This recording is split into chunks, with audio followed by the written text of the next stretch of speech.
আজকে তোমাদের সামনে 2020 সালের প্রিলিমিনারি এক্সামে যে প্রশ্নগুলো এসেছে সেইগুলো তোমাদের সামনে আজকে তুলে ধরবো।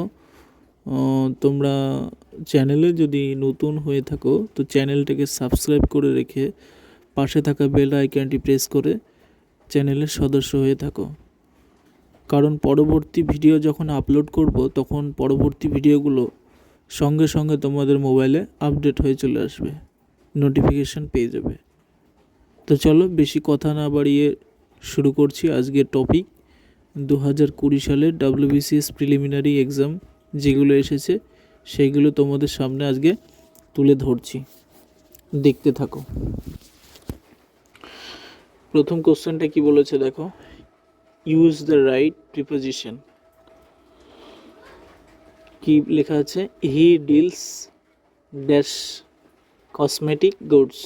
এখানে প্রিপোজিশন, কোন প্রিপোজিশনটা বসবে চারটে অপশনের মধ্যে যে কোনো একটা সঠিকটা বসাতে হবে। তো সঠিকটা হচ্ছে ইন। এখানে অনেকগুলো দেওয়া আছে, অফ, উইথ, ইন, অন, তার মধ্যে ইনটা হয়ে যাবে কারেক্ট অ্যান্সার। 2 নম্বরেরটা দেখো কি বলেছে, which complex form is correct for the following sentence. মানে নিচের চারটে অপশনের মধ্যে কোনটা সঠিক কমপ্লেক্স সেইটা তোমাকে লিখতে হবে।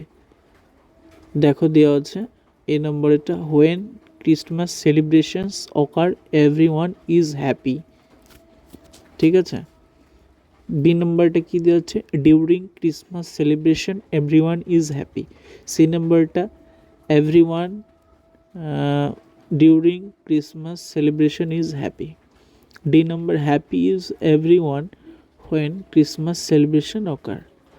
তো এই চারটে অপশনের মধ্যে তোমাদের সঠিক অ্যান্সারটা হচ্ছে এ নম্বরটা হয়ে যাচ্ছে সঠিক অ্যান্সার।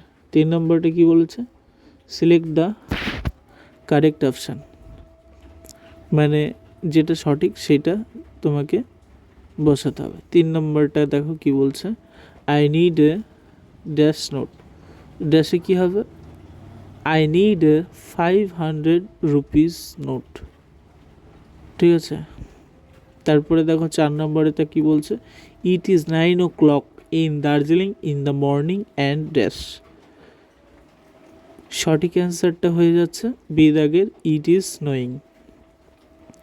5এরটা দেখো, the idiomatic expression pull yourself together dash. এখানে অ্যান্সারটা হচ্ছে calm down by oneself. তাহলে কি হচ্ছে, the idiomatic expression pull yourself together calm down by oneself. 6 নম্বরটা দেখো, ইউজ দ্য কারেক্ট এক্সপ্রেশন। সঠিকটা বসাতে হবে, I dash the paint will die. তাহলে এখানে কি হবে, I am afraid the paint will die. Next question দেখো, we dash our dinner last night. অ্যান্সারটা হচ্ছে we took our dinner last night, 7 দাগেরটা। এবার 8 দাগেরটা দেখো, never dash upon the marginalised fill in with the right phrasal verb. মানে এখানে phrasal ভার্বটা বসাতে বলেছে। তো দেখো, look over, look down, look through, look into. তাহলে 8 দাগের বি অ্যান্সারটা হয়ে যাচ্ছে লুক ডাউন। নেক্সট 9 দাগের দেখো, রেসিয়াল কিলিং, 1 নম্বরটা। এখানে কি বলেছে দেখো, দ্য ওয়ার্ড জেনোসাইড মিন্স। এখানে তোমার মিন্স বলেছে, মিন্স মানে কি, কথাটার অর্থ জেনোসাইডের মানেটা কি বোঝাচ্ছে। ঠিক আছে, মানে বলতে চেয়েছে মানেটা কি হবে ইংলিশ। তো দেখো, জেনোসাইডের মানেটা হচ্ছে রেসিয়াল কিলিং। কি হবে, রেসিয়াল কিলিং। 10 দাগেরটা দেখো, what is the time dash your watch. এখানে তোমার কোনটা হবে দেখো, by your watch, by your watch. 11 দাগেরটা দেখো, select the correct option, I was sure I dash meet him. তাহলে এখানে কোনটা হবে? I was sure I would meet him. Would, would আছে, উইল আছে, শ্যাল আছে, শুড আছে, তো চারটের মধ্যে হয়ে যাবে উড। 12 দাগেরটা কি বলছে দেখো, ইমপ্রেশনসড মিন্স, মানে এটা মানে একটা, তাহলে কটা গেল? ওদিকে একটা মিন্স হলো জেনোসাইডের 9 দাগের, আর এদিকে তোমার 12 দাগের ইমপ্রেশনড মিন্স, তাহলে দুটো হচ্ছে, দুটো অর্থ যাচ্ছে। তাহলে 12 দাগের এরটা হচ্ছে আর্ডেন্ট। 13 দাগেরটা দেখো, find the appropriate synonym for the word climatic. Climactic, তাহলে এটার মানে কি বোঝাতে চাচ্ছে বলো তো? সিনোনিম, সিনোনিম মানে সমার্থক শব্দ, ঠিক আছে? সমার্থক শব্দ মানে আমরা যেগুলো বাংলায় পড়েছি একই শব্দের বিভিন্ন রকম নাম, যেমন আকাশের, গগন, নভ, ঠিক আছে, এই ধরনের ঠিক সিনোনিম হচ্ছে ইংরেজিতে, মানে সমার্থক শব্দ। তাহলে এখানে ক্লাইম্যাকটিক মানে এর সমার্থক শব্দটা কি হচ্ছে? এ দাগেরটা কালমিনেটিং, এ দাগেরটা হচ্ছে কালমিনেটিং।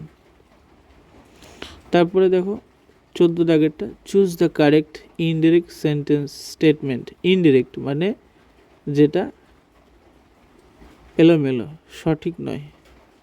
তাহলে এখানে কি বলেছে? He said grass in green, তাহলে এ দাগেরটা হয়ে যাচ্ছে 14 দাগের এ দাগেরটা।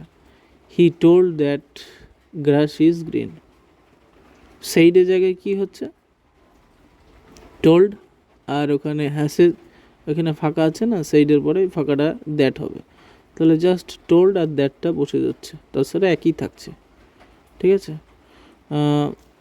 তারপরে 15 দাগেরটা দেখো, correct passive form of the following sentence, orange latest শোর ইজ, তাহলে এখানে কোনটা হবে?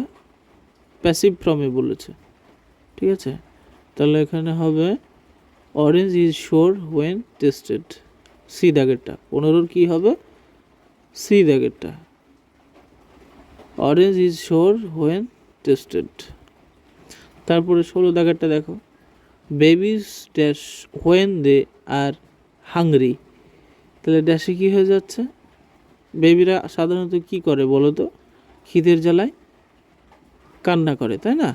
তাহলে এখানে কি হবে? ক্রাই, CRY ক্রাই, ডি দাগের অপশনটা। 17 দাগেরটা দেখো, দ্য ওয়ার্ড অ্যানালগাস মিন্স, আবার দেখো একটা, তাহলে প্রথমে তোমাদের দুটো মিন্স বললাম, আর এই একটা 17 দাগেরটা তিনটে, তাহলে মিন্স কথাটাই এসেছে, তাই না?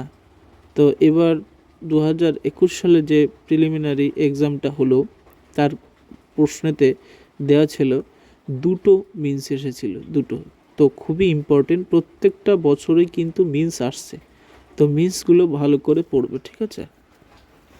মিন্স, সিনোনিম, অ্যান্টোনিম এগুলো কমন পাবেই, তো এগুলো তোমাকে দেখতেই হবে। 17 দাগেরটা কি বলছে? দ্য ওয়ার্ড অ্যানালগাস মিন্স, অ্যানালগাসের কি হবে? মিন্স কি হবে? কম্পারেবল, অ্যানালগাস কম্পারেবল, সি দাগেরটা 17 সি দাগ। এবার 18টা দেখো, ঠিক দ্য কারেক্ট অপশান, মানে সঠিক অ্যান্সারটা অপশানে বসাতে হবে। Dash are still tortured in remote village, তাহলে এখানে সি দাগেরটা হবে ডটার্স ইন ল, 18 সি দাগেরটা ডটার্স ইন ল। 19টা দেখো, add suitable prefix to embark, আগেও একটা করলাম প্রেফিক্স, আবার একটা এসেছে প্রেফিক্স, তাহলে প্রেফিক্স কোনটা হবে? এমবার্গের ডিসেম্বার্গ, কি হবে? ডিসেম্বার্গ। 19-এর এই দাগেরটা। 20টা দেখো, হি ক্যান নট কোপ ড্যাশ দিস প্রেশার, তাহলে এখানে কি হবে? হি ক্যান নট কোপ উইথ দিস প্রেশার। প্রিপোজিশন কিন্তু আসছে, প্রত্যেকটা বছরে প্রিপোজিশন আসছে, কমন থাকছে, তো তোমাদের ইংলিশটা ভালো করে পড়তে হবে। ইংলিশে যারা দুর্বল তারা তোমরা ইংলিশটা ভালো করে এখন থেকে প্রস্তুতি নাও, তাহলে দেখবে তোমাদের ইংলিশ সাবজেক্টটা হাতে মুঠোই হয়ে যাবে, মানে সহজ হয়ে যাবে, ঠিক আছে? তারপর 21টা দেখো, 21 দাগেরটা, convert the given sentence into an interrogative sentence. এই দেখো, এই একটা common interrogative sentence, and see below for the correct option. মানে এখানে তোমাকে কি বলেছে, ইন্টারোগেটিভ সেন্টেন্স বসাতে হবে। তাহলে কোনটা হবে দেখি, মেন সেন্টেন্সটা পড়ি, honesty is the best policy. তাহলে ইন্টারোগেটিভ সেন্টেন্স মানে না বাচক, হ্যাঁ, তাহলে এখানে বসাতে হবে বি দাগেরটা অ্যান্সার হয়ে যাচ্ছে, is not honesty the best policy. কী হবে অ্যান্সারটা, is not honesty the best policy.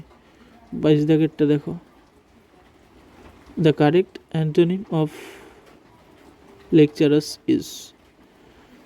Antonym আবার এসছে, অ্যান্টোনিম মানে কী বলতো, বিপরীত শব্দ।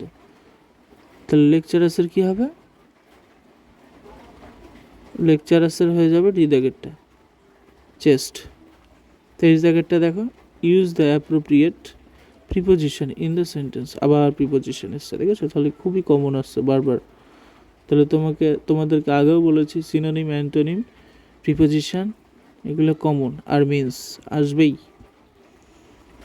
তাই খুবই গুরুত্ব দিয়ে পড়াশোনা করবে। We sat dash the shade of the tree. তাহলে ড্যাশে কী হবে, in. We sat in the shade of the tree. 24 দাগেরটা দেখো, he will reach home dash at evening. তাহলে কী হবে, he will reach home late at evening. তাহলে 24 দাগের বি অ্যান্সারটা। 25 দাগেরটা দেখো, he solve the dash problem. তাহলে কী হবে, he solve the hard problem. আর সমস্যা তো আর সহজগুলো সমাধান করা হয় না, সমস্যা কঠিনগুলোই সমাধান করা হয়, তাই না? তাহলে এখানে হবে hard, he solve the hard problem. ঠিক আছে, তাহলে আমরা এখানে শেষ করলাম ভিডিওটা।